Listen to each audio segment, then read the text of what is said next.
কিন্তু মালদাহে বা মুর্শিদাবাদে যে তপ্ত পরিস্থিতি তৈরি করা হচ্ছে তার দায় একমাত্র নির্বাচন কমিশনের। মালদায় মোথাবাড়ির ঘটনা অত্যন্ত উদ্বেগজনক। আমি জানি না বিজেপি বা নির্বাচন কমিশন পশ্চিমবঙ্গকে গৃহযুদ্ধের দিকে ঠেলে দিচ্ছে কিনা। এটা আমরা সবাই জানি যে কেন সাধারণ মানুষের ক্ষোভ। বহু বৈধ নাগরিকের নাম ভোটার তালিকা থেকে বাদ দেওয়া হয়েছে এবং তাদের সুরাহার কোনো ব্যবস্থা করা হয়নি। বৈধ নাগরিকরা তাদের ভোটাধিকার ফেরত চান। মমতা বন্দ্যোপাধ্যায় দেখলাম সকালবেলা বলেছেন কেউ যেন প্ররোচনায় পা না দেন। তিনি মানুষকে আশ্বস্ত করবার চেষ্টা করেছেন যে কারো ভোটাধিকার চলে যাবে না, কিন্তু কেউ যেন সুপ্রিম কোর্টের নির্দেশকে লঙ্ঘন না করে। এটা রাজ্যের মুখ্যমন্ত্রী তৃণমূল প্রধান মমতা বন্দ্যোপাধ্যায়ের তরফ থেকে বার্তা। কিন্তু অন্যদিকে আমরা দেখছি বিজেপি নেতারা প্ররোচনা দিচ্ছেন, গুলি চালানোর কথা বলছেন এবং ইতিমধ্যেই খবর আসছে যে কেন্দ্রীয় বাহিনীর গাড়ির ধাক্কায় অনেকে আহত হয়েছেন, কেউ কেউ মারা গিয়েছেন বলেও অসমর্থিত সূত্রে শোনা যাচ্ছে। আমরা জানি না কেউ মারা গিয়েছেন কিনা।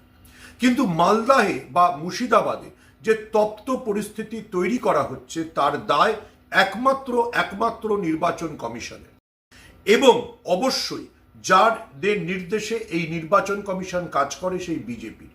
আমি আবারও বলছি, বিজেপি পশ্চিমবঙ্গে গৃহযুদ্ধের মতো পরিস্থিতি তৈরি করছে। বিজেপি এমন পরিস্থিতি তৈরি করছে যাতে পশ্চিমবঙ্গে রাষ্ট্রপতি শাসন জারি হয়। মানুষের ক্ষোভকে তারা অন্যায়ভাবে চাপা দিতে চাইছে।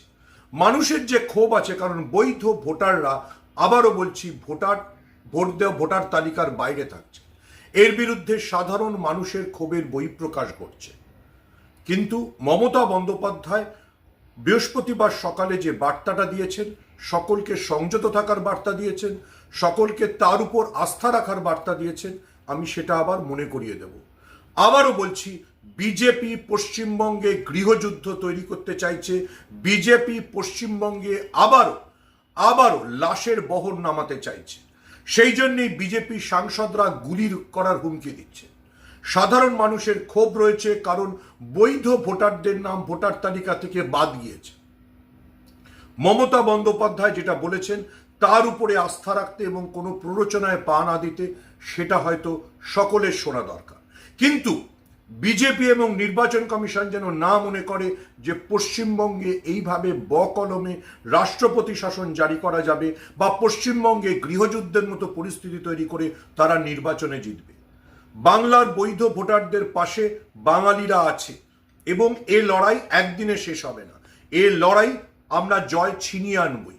মমতা বন্দ্যোপাধ্যায় যেটা বলেছেন সেটা যেন আমরা সবাই মাথায় রাখি। কোনো প্ররোচনায় পা না দিয়ে আইনি পথে লড়ে রাস্তার লড়াইতে থেকে আমরা জয় ছিনিয়ে আনব।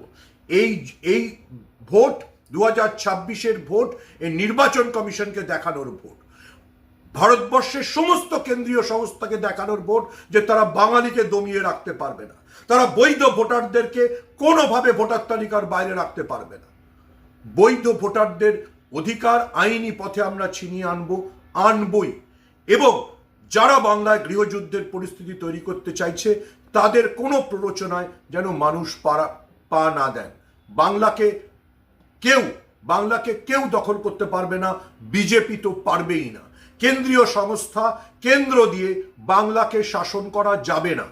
মমতা বন্দ্যোপাধ্যায় যে কথাটা বলেছেন, প্ররোচনায় পা না দিয়ে মালদার মানুষ, মুর্শিদাবাদের মানুষের পাশে থাকুন, বৈধ ভোটারদের নাম ভোটার তালিকায় ফিরিয়ে আনুন।